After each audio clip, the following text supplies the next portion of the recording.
Hello મિત્રો, તમારું સ્વાગત છે આપણી ચેનલમાં। આજે આપણે ધોરણ 7ના વિકાસ અસાઇનમેન્ટનું સોલ્યુશન પ્રશ્ન 3બ સૂચના મુજબ કરો એમાં પહેલો છે નીચેની આકૃતિમાં કેટલા સમઘન છે તે લખો।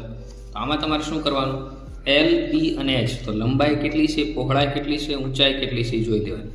તો લંબાઈ કેટલી છે 1 અને 2, તો લંબાઈમાં 2 ખાના છે। પહોળાઈમાં કેટલા ખાના છે 1, 2, 3 અને 4 ખાના। ઊંચાઈમાં કેટલા ખાના છે 1 અને 2 ખાના, ઊંચાઈમાં 2 ખૂણા। તો ટોટલ મેળવવા માટે L ગુણ્યા B ગુણ્યા H કરી દેવાનું। હવે લંબાઈ 2 ગુણ્યા 4 ગુણ્યા 2, તો 4 દુ 8 અને 8 દુ કેટલા થશે 16। તો ટોટલ કેટલા સમઘન થશે આકૃતિમાં 16 સમઘન થશે। આકૃતિ નંબર 2 માં પહેલા આપણે L, B અને H લખી નાખશું। લંબાઈ કેટલી છે 1, 2 અને 3, તો L ની જગ્યાએ 3। પહોળાઈ 1, 2, 3 અને 4, તો પહોળાઈમાં 4। ઊંચાઈમાં 1 અને 2। ટોટલ સમઘન ગોતવા માટે L ગુણ્યા B ગુણ્યા H કરી દેવાનું। તો 3 ગુણ્યા 4 ગુણ્યા 2, તો 3 ચોક 12, 12 દુ 24, તો ટોટલ કેટલા સમઘન છે 24 છે। ત્રીજી આકૃતિમાં આપણે L, B અને H ગણી દેવાનું। લંબાઈમાં કેટલા છે 1 અને 2, પહોળાઈમાં 1, 2 અને 3, ઊંચાઈમાં 1, 2 અને 3, ત્રણેયનો ગુણાકાર L ગુણ્યા B ગુણ્યા H, તો 2 ગુણ્યા 3 ગુણ્યા 3, તો 2 તેરી 6, 6 તેરી 18, તો ટોટલ કેટલા સમઘન થશે 18 સમઘન થશે। આકૃતિ નંબર 4 L, B અને H, તો લંબાઈ કેટલી છે 1, 2 અને 3, પહોળાઈ કેટલી 1 અને 2, ઊંચાઈ કેટલી 1 અને 2, તો લંબાઈમાં કેટલા સમઘન ખાના છે, પહોળાઈમાં કેટલા છે અને ઊંચાઈમાં કેટલા છે એનો ગુણાકાર કરી નાખો એટલે તમને ટોટલ કેટલા સમઘન છે એ મળી જાય। તો શું થશે L ની જગ્યાએ 3, B 2 અને ઊંચાઈ 2, તો 3 દુ 6, 6 દુ 12, તો ટોટલ કેટલા સમઘન હશે 12 સમઘન હશે। આકૃતિ નંબર 5 માં તમને સમઘન એમના બતાવી જ જાય છે 1, 2, 3, 4 અને 5, અહીં 5 છે, 6, 7, 8, 9 અને 10, તો આકૃતિ નંબર 5 માં કેટલા સમઘન આવશે 10 સમઘન આવશે। ત્યાર પછી આકૃતિ નંબર 6 ના સમઘન આપણે જોઈએ। 6માં 10, આકૃતિ નંબર 6, તો એમાં L, B અને H આપણે ગણી લઈશું। તો લંબાઈ કેટલી થશે 1, 2 અને 3, પહોળાઈ કેટલી છે 1, 2 અને 3, ઊંચાઈમાં કેટલા ખાના છે 1, 2 અને 3, તો ત્રણેયનો ગુણાકાર કરો તો તમને કેટલા ખાના છે એ મળશે। તો 3 ગુણ્યા 3, 3 તેરી 9, 9 તેરી 27, તો ટોટલ કેટલા સમઘન હશે 27 સમઘન હશે। આકૃતિ નંબર 7, તો એમાં L, B અને H ગણી લેવાનું। તો લંબાઈ કેટલી છે 1, 2 અને 3, પહોળાઈમાં 1, 2, 3, 4, ઊંચાઈમાં 1, 2 અને 3, ત્રણેયનો ગુણાકાર L ગુણ્યા B ગુણ્યા H। લંબાઈ કેટલી 3, પહોળાઈ B 4 અને ઊંચાઈ 3, તો 3 ચોકુ 12, 12 તેરીને કેટલા ખાના થઈ જશે 36 ખાના થઈ જશે। પછી આકૃતિ નંબર 8, એમાં L, B અને H ગણી લઈએ આપણે। તો ઉપરના 2 ખાના છે ને આપણે ગણતા નથી, નીચેના ખાનાને ગણી લઈએ। તો લંબાઈ કેટલી 1 ખાનું અને 2 ખાનું, પહોળાઈમાં 1, 2 અને 3 ખાના, ઊંચાઈમાં 1 અને 2 ખાના, આનો ગુણાકાર કરી દઈએ 2 ગુણ્યા 3 ગુણ્યા 2, તો 2 તેરી 6, 6 દુ 12 ખાના થઈ ગયા। આ 12 સમઘન થયા, ઉપર 2 સમઘન બીજા હતા, તો 12 પ્લસ 2, તો ટોટલ કેટલા થઈ જશે 14 સમઘન થઈ જશે। પ્રશ્ન 2, નીચેના કોષ્ટકમાં જવાબ લખો। વસ્તુ આપી છે ઊભા કાપથી આડછેદનો આકાર અને આડા કાપથી આડછેદનો આકાર।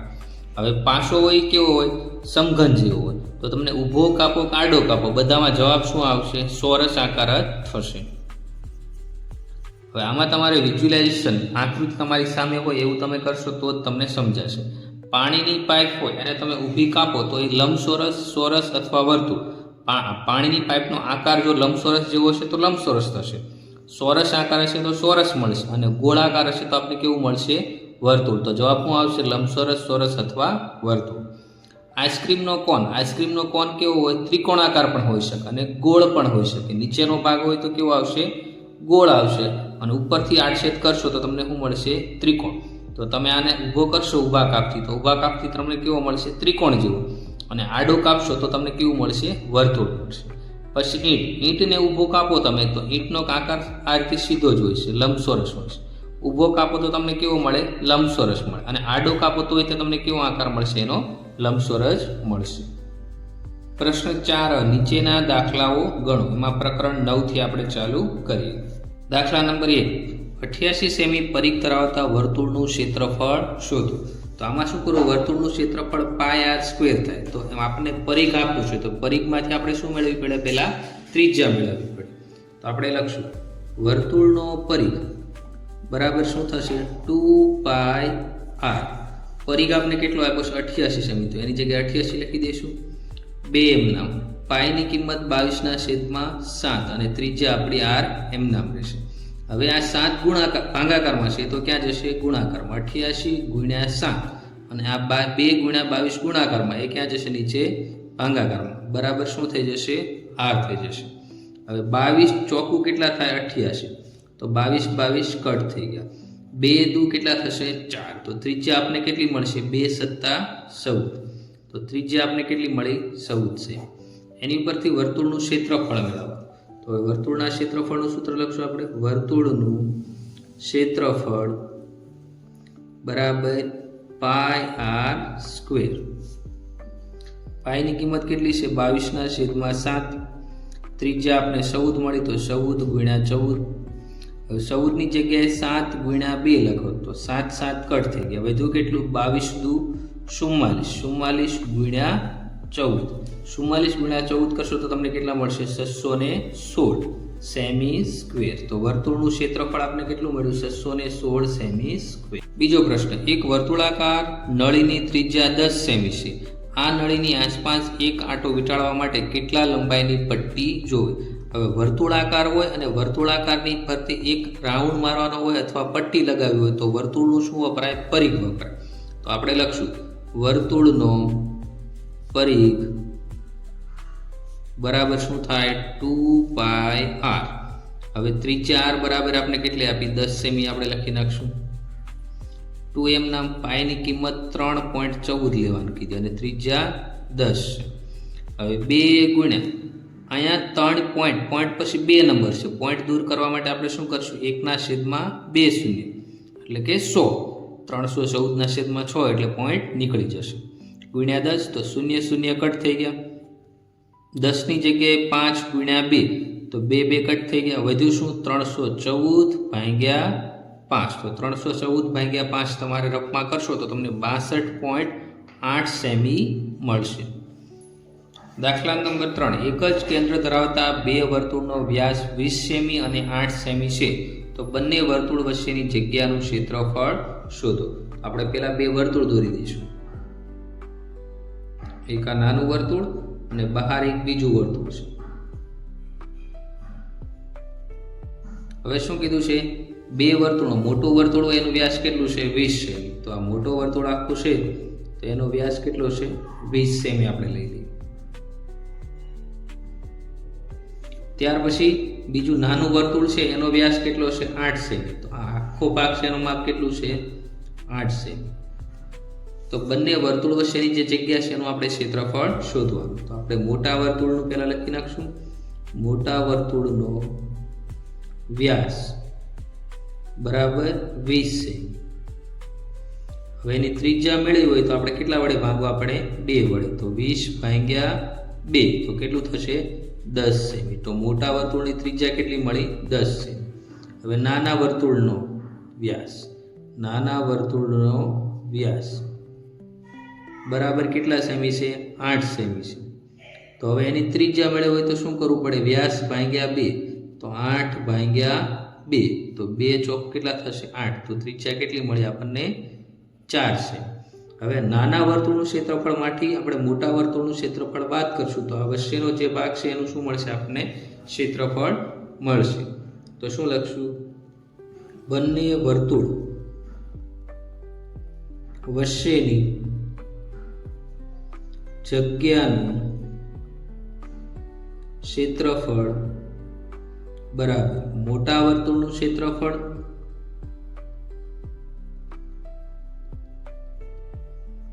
માઇનસ નાના વર્તુળનું ક્ષેત્રફળ.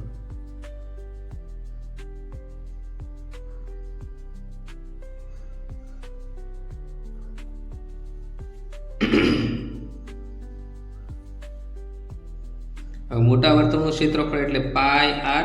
મોટા વર્તુળનું જે ત્રિજ્યા છે એને આપણે R1 કહી દઈએ અને નાના વર્તુળની ત્રિજ્યાને આપણે R2 કહી દઈએ. તો પાઈ R1 નો વર્ગ માઇનસ પાઈ આર વર્ગ 2. હવે શું કરશું આપણે? પાઈ બંનેમાં છે તો પાઈ કોમન નીકળશે, તો R1 નો વર્ગ માઇનસ R2 નો વર્ગ. હવે પાઈની કિંમત કેટલી છે? 3.14. મોટા વર્તુળની ત્રિજ્યા કેટલી આવી હતી આપણે? 10. તો અહીં શું લખશું? 10 નો વર્ગ માઇનસ નાના વર્તુળની ત્રિજ્યા કેટલી મળી હતી? 4 સેમી, તો 4 નો વર્ગ બરાબર 3.14. 10 નો વર્ગ કેટલો થશે? 100. 4 નો વર્ગ કેટલો થાય? 100. તો શું થશે? 3.14 ગુણ્યા કેટલા મળશે? 84 મળશે. 3.14 ગુણ્યા 84 કરશો 263.76 સેમી જવાબ મળશે. તો 263.76 સેમી સ્ક્વેર એ શું થઈ ગયું? બહારના જે વર્તુળનો ભાગ હતો, બંને વર્તુળ વચ્ચેની જગ્યા હતો એનું ક્ષેત્રફળ. બંને વર્તુળ વચ્ચેની જગ્યાનું ક્ષેત્રફળ બરાબર 263.76 સેમી સ્ક્વેર થશે. દાખલા નંબર 4. એક લુહાર પાસે 14 સેમી ત્રિજ્યાનું એક પતરું છે. આ પતરામાંથી 7/2 સેમી ત્રિજ્યાના બે વર્તુળો, 5x3 સેમી માપનો એક લંબચોરસ, 4 સેમી માપનો એક ચોરસ અને 4x2 સેમી માપના બે લંબચોરસ કાપી લે તો લુહાર પાસે કેટલું પતરું બાકી રહેશે? તો આમાં શું? તો શરૂઆતમાં આપણે શું કરશું? જે મૂળ પતરું હતું એનું આપણે ક્ષેત્રફળ મેળવી લઈશું. તો મુખ્ય વર્તુળનું ક્ષેત્રફળ બરાબર પાઈ આર સ્ક્વેર. તો પાઈની જગ્યાએ 22/7. ત્રિજ્યા મોટા પડતાની કેટલી હતી? 14 સેમી, તો 14 ગુણ્યા 14. તો 7 દુ કેટલા થશે? 14. તો 7 7 કટ થઈ ગયા. તો વધ્યું શું? 22 ગુણ્યા 2 ગુણ્યા 14. તો આનો ગુણાકાર કરશો તો 616 સેમી સ્ક્વેર મળશે. તો મુખ્ય પતરાનું ક્ષેત્રફળ કેટલું મળ્યું આપણે? 616 સેમી સ્ક્વેર. આગળ શું કીધું? આ પતરામાંથી 7.2 સેમી ત્રિજ્યાના બે વર્તુળનું ક્ષેત્રફળ. તો 7/2 સેમી ત્રિજ્યાના બે વર્તુળનું ક્ષેત્રફળ.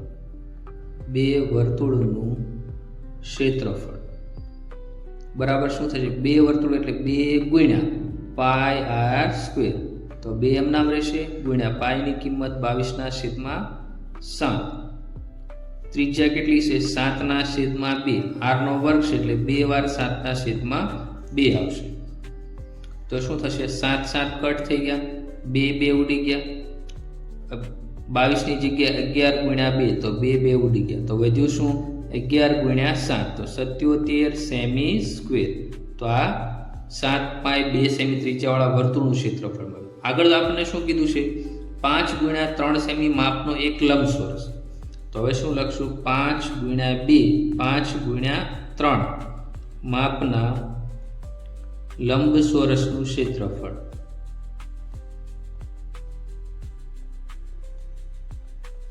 બરાબર શું થશે? લંબાઈ ગુણ્યા પહોળાઈ. તો લંબાઈ 5 છે, પહોળાઈ 3 છે, તો 5 તેરી કેટલા થશે? 15 સેમી સ્ક્વેર. તો આ કોનું ક્ષેત્રફળ મળ્યું? લંબચોરસનું. આગળ શું કીધું છે? 4 સેમી માપનો એક ચોરસ. તો હવે 4 સેમી માપના ચોરસનું ક્ષેત્રફળ. તો 4 સેમી માપના ચોરસનું ક્ષેત્રફળ બરાબર શું થશે? લંબાઈ ગુણ્યા લંબાઈ બરાબર 4 ગુણ્યા 4. કેમ કે આ લંબાઈ 4 આપી તો આનું ક્ષેત્રફળ કેટલું થશે? 16 સેમી સ્ક્વેર.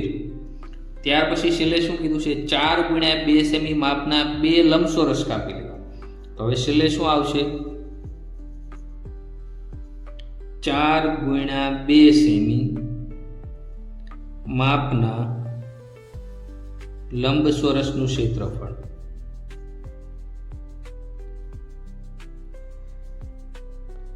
બરાબર બે લંબચોરસ છે. કેટલા લંબચોરસ છે? 2. તો આગળ 2 ગુણ્યા લંબાઈ ગુણ્યા પહોળાઈ. તો 2 ગુણ્યા લંબાઈ કેટલી છે 4, પહોળાઈ કેટલી છે 2. તો 4 દુ 8 ને 8 દુ કેટલા થશે 16 સેમી સ્ક્વેર થશે. તો આ રીતે આપણે જેટલા પણ ભાગ કાપવાના હતા એ બધાનું આપણે ક્ષેત્રફળ મેળવી લીધું. હવે શું થશે, બાકીના પતરાનું ક્ષેત્રફળ મેળવવું હોય તો શું થશે, મુખ્ય પતરાનું ક્ષેત્રફળ માઇનસ શું થશે, જે આપણે જેટલા વર્તુળ એમાંથી કાપ્યા છે બધાનું ક્ષેત્રફળ એમાંથી આપણે બાદ કરવું પડે. તો 7/2 સેમી 7/2 સેમી ત્રિજ્યાના વર્તુળનું ક્ષેત્રફળ એ બાદ કરવું પડે. પછી શું કરવું પડે, 5x3 માપના લંબચોરસનું ક્ષેત્રફળ એમાંથી આપણે શું કરવું પડે, બાદ કરવું પડે. માઇનસ પછી આગળ આપણે શું ક્ષેત્રફળ મેળવ્યું, 4 સેમી માપના ચોરસનું ક્ષેત્રફળ, માઇનસ 4 સેમી માપના ચોરસનું ક્ષેત્રફળ, માઇનસ 4x2 સેમી લંબાઈના 2 લંબચોરસ હતા. કેટલા હતા, 2 લંબચોરસનું ક્ષેત્રફળ, એ પણ એમાંથી બાદ કરવું પડે. તો હવે બધાને આપણે આંકડા લખી નાખશું. આપણે તો મુખ્ય પતરાનું ક્ષેત્રફળ આપણે કેટલું આવ્યું હતું 616 સેમી સ્ક્વેર. તો 616 લખી દઈએ. માઇનસ 7/2 સેમી ત્રિજ્યાવાળા વર્તુળનું ક્ષેત્રફળ. તો 7/2 સેમી ત્રિજ્યાવાળા વર્તુળનું ક્ષેત્રફળ કેટલું આવ્યું હતું 77 સેમી. તો 77 સેમી લખી દઈએ. માઇનસ 5x3 માપના લંબચોરસનું ક્ષેત્રફળ, એ કેટલું આવ્યું હતું 15. માઇનસ 4 સેમી માપના ચોરસનું ક્ષેત્રફળ. તો 4 સેમી માપના ચોરસનું ક્ષેત્રફળ કેટલું આવ્યું હતું 16 આવ્યું હતું. માઇનસ 4x2 સેમી લંબાઈના 2 લંબચોરસનું ક્ષેત્રફળ. તો 4x2 સેમી માપના લંબચોરસનું ક્ષેત્રફળ કેટલું મળ્યું હતું આપણને 16. તો એ પણ આમાંથી આપણે શું કરી દઈશું, બાદ કરી દઈશું. હવે આ બધાની બાદબાકી કરવાની થશે. તો તમે આ બાદબાકી કરશો તો તમને કેટલો મળશે 492 સેમી સ્ક્વેર. તો અહીં આપણે લખીશું બાકીના પતરાનું ક્ષેત્રફળ બરાબર 492 સેમી સ્ક્વેર થશે.